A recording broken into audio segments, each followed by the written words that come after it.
Сколько не говорят у нас по телевизору, не пишут в газетах о том, что внимательнее надо относиться к своим деньгам. Я попала в такую ситуацию. Мне позвонили рано утром и сказали, что на мой банковский счет оформлен кредит. Хотя кредит я заявочки даже не подавала. После этого усиленно стали перезванивать, не давали даже трубочку положить. Уверенным голосом меня убедили в том, что мне необходимо поехать в сберегательный банк, снять эти деньги и досрочно погасить этот кредит, дабы не пострадать от повышенной пени и так далее. Я так и сделала, как мне сказали. Но когда уже я пришла в себя, мне пришло даже сообщение, что все, кредит погашен, все в порядке.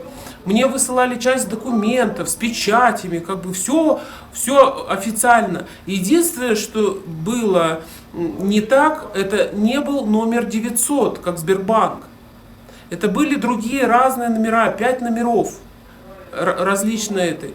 Но постоянно настаивали, уверенным голосом говорили о том, что это нужно сделать, что никаких проблем не будет.